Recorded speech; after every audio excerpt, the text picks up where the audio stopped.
esta emisión meridiana de Informe RCR, que llega a ustedes a nombre de Jaime Nestares en la dirección general de la estación, de Willy Arcaya en la gerencia de producción, de Marilia García en la coordinación de redacción. En la producción de este espacio está Génesis Rodríguez y en la dirección técnica Gregorio González. Les saluda Argenis Barreto a nombre de todo el equipo y rápidamente iniciamos esta ronda informativa.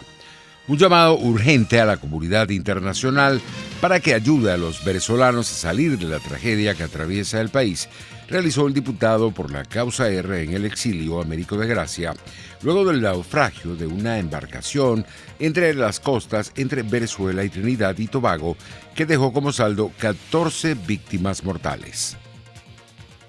Escenas como el naufragio de Güiria, donde pierden la vida 19 venezolanos, entre ellos 2 niños, son aquellos que desgarran el alma de los venezolanos, que nos colocan contra las cuerdas, que nos quitan casi el aliento, el dolor, el hambre, que provoca la mayor diáspora en la historia de América Latina y una de las más grandes del mundo, de los venezolanos huyendo de el hambre y el dolor.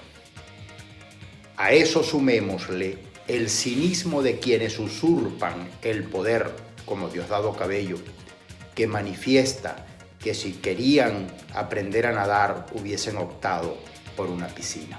Eso hace urgente que la comunidad internacional nos ayude a salir, por favor, de esta tragedia. Buena parte de las personas que migran de Venezuela por el hambre y la desesperación envían remesas a nuestro país. Y seguirá sucediendo porque no hay políticas que resuelvan el problema del lado venezolano, según lo advirtió la ex embajadora designada por la Asamblea Nacional en Suiza, María Alejandra Aristigueta. De las cosas que más,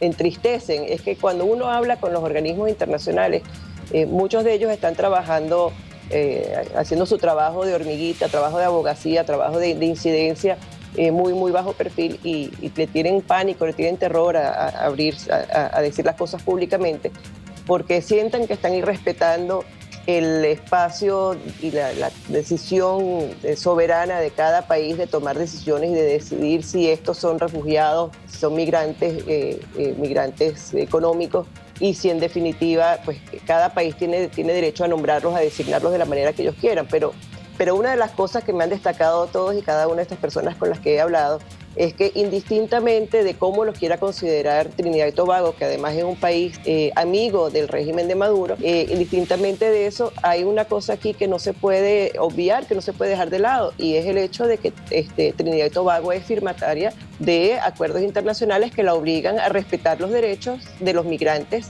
sea cual sea su condición. La de Venezuela es la quinta crisis migratoria olvidada por la comunidad internacional, según una organización noruega que lleva el pulso de estos fenómenos en el mundo, tal y como lo indicó la exdiplomática. Es el único país no africano, pero están ahí países como Camerún, están países como Myanmar, Myanmar no está en África, el Congo, Burkina Faso, Burundi y luego Venezuela. O sea, esos son los países que tienen...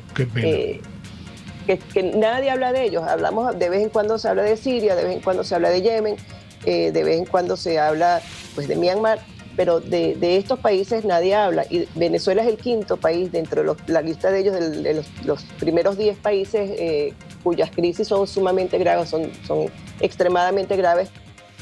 Por su parte, la directora de investigación de Amnistía Internacional, Carolina Jiménez, advirtió que es necesario que se inicie una investigación tras la muerte de estos 14 venezolanos en un naufragio en las costas entre Venezuela y Trinidad y Tobago.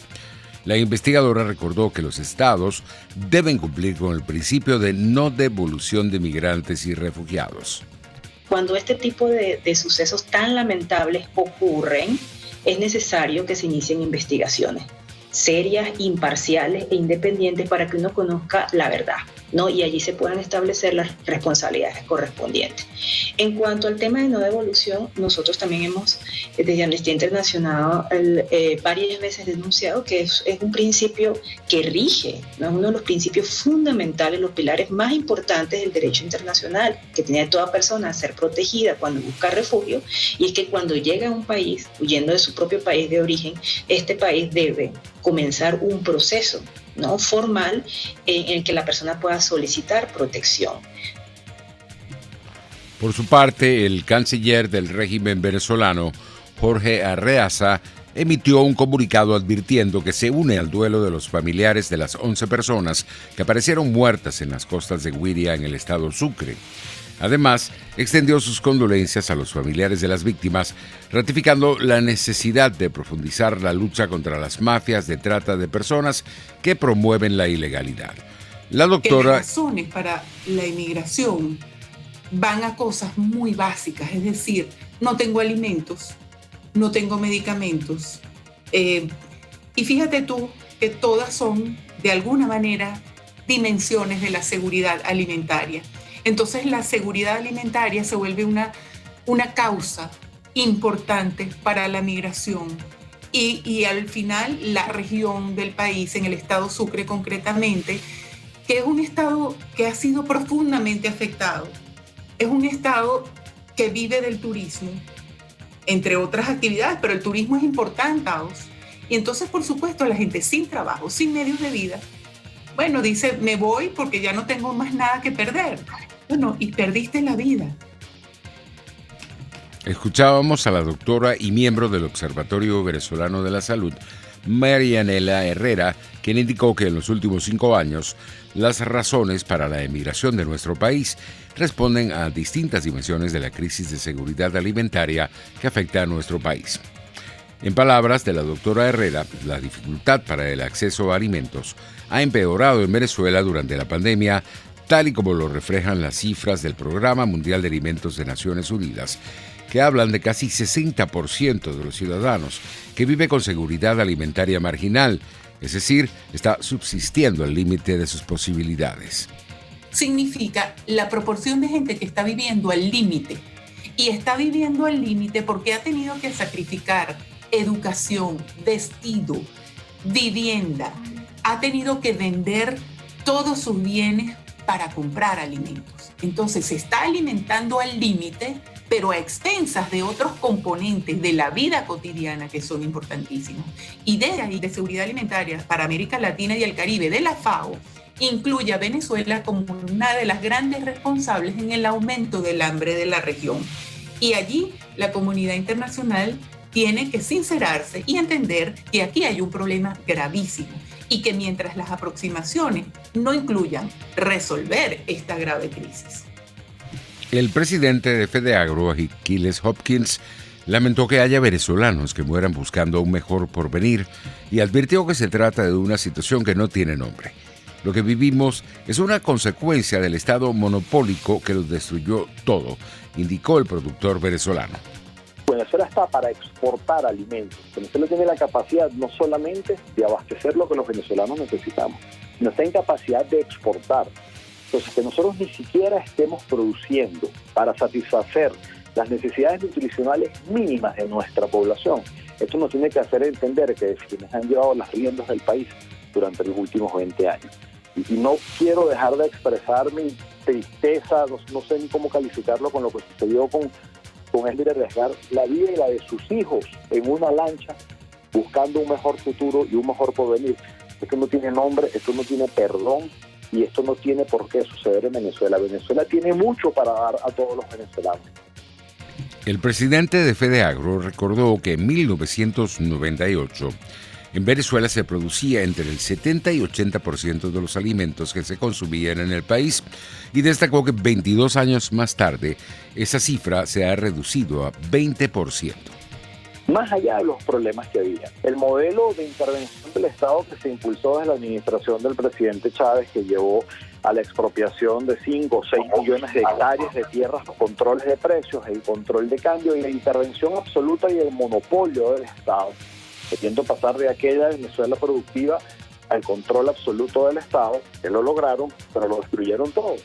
Hoy en día, esta consecuencia esto que vivimos es una consecuencia de aquella intervención del Estado monopólico que lo destruyó todo. Y lo que nosotros tenemos que entender es que el Estado es para generar condiciones, para generar políticas, para generar todo aquel espectro, todo aquello que nosotros necesitamos, que los sectores productivos necesitamos para trabajar. Tienen que ser los reguladores para que todo camine bien. El legislativo está para legislar, para ser un aliado de la nación, de los sectores productivos, un altísimo componente ideológico y retrógrado que hoy en día casi que no nos deja trabajar. En otras informaciones, tenemos que el miembro del comité organizador de la consulta popular, celebrada este 12 de diciembre, Enrique Colmenares Finol, dijo estar satisfecho con los índices de participación registrados en la iniciativa promovida por la sociedad civil y la Asamblea Nacional. Bueno, nosotros, por supuesto, usted sabe, reitero, las dificultades que tenemos de movilización, de propaganda. Bueno, no contamos con ni por supuesto fondos. Esto lo hizo la gente, la ciudadanía, hacía todo. Entonces nosotros estábamos preocupados de que la asistencia, por supuesto, no fuera tan masiva y nos llevábamos una sorpresa muy agradable todos los venezolanos. Bueno, la gente buscando como fuera, movilizarse a pie o movilizarse con un amigo, pero total que esa participación fue sorprendente y a nosotros pues nos llena de una gran satisfacción, evidentemente, porque eso fue Entonces sí esperamos de verdad, lo decimos con mucha sinceridad, esperamos unas cifras menores, pero bueno, los venezolanos cuando nos toca asistimos y hacemos, pues, damos todo lo que podamos dar dentro de nuestra capacidad de lucha y ese fue un evento que así se determinó. En internacionales, este lunes se inició la campaña de vacunación contra el coronavirus en Estados Unidos. El laboratorio Pfizer norteamericano, asociada con la alemana BioNTech, obtuvo la autorización de emergencia de la Administración de Alimentos y Medicamentos del país norteamericano. Hasta este lunes, en Estados Unidos, se habían registrado 16.257.899 casos de COVID-16 y 299.191 víctimas mortales de coronavirus, según cifras de la Universidad Johns Hopkins. En el Reino Unido, las autoridades estiman que el fármaco Remdesivir puede ser un antiviral eficaz contra el SARS-CoV-2, el coronavirus causante del COVID-19, según un estudio publicado este lunes en la revista Nature Communications. Según los expertos de la Universidad de Cambridge, la administración de ese fármaco a un paciente con la COVID-19, que además tenía un problema inmunológico, ayudó a que mejorasen los síntomas y a la disiperación del virus. En Portugal, tenemos ahora en materia económica que la Organización de Países Exportadores de Petróleo seguirá comprometida con el mantenimiento de los precios del crudo. Esto lo dijo este lunes el ministro del Petróleo de Irán, Bijan Zanganeh, 2 semanas después de que el cartel y sus aliados, un grupo conocido como OPEP Plus, acordaron aliviar sus recortes de producción desde enero en 500.000 barriles por día. La OPEP tiene la sensibilidad y el compromiso necesarios para mantener el precio y el mecanismo necesario ha sido puesto en marcha, dijo Zanganeh, según la agencia de noticias del Ministerio del Petróleo, SHANA. Los precios internacionales del crudo ganaban terreno en horas del mediodía. El WTI de referencia en Estados Unidos se ubicaba en $47.28 el barril, mientras el Brent de referencia en Europa se cotizaba en $50.68. Pasamos a la materia deportiva. El Barcelona de Messi enfrentará al PSG de Neymar en los octavos de final de la Liga de Campeones, tras el sorteo y emparejamiento de equipos que se dio a conocer este lunes. Se trata de uno de los choques que más expectativa genera en la máxima competición del fútbol europeo. Otro de los encuentros que promete es el del Manchester City y el Borussia Mönchengladbach, una de las sensaciones de la fase de grupos. La siguiente etapa de la Liga de Campeones, que enfrentará a los 16 mejores equipos de Europa, se celebrará entre los días 18 y 25 de febrero de 2021. Así estamos llegando al final de esta emisión meridiana. Los esperamos para nuestra emisión vespertina. Hasta entonces.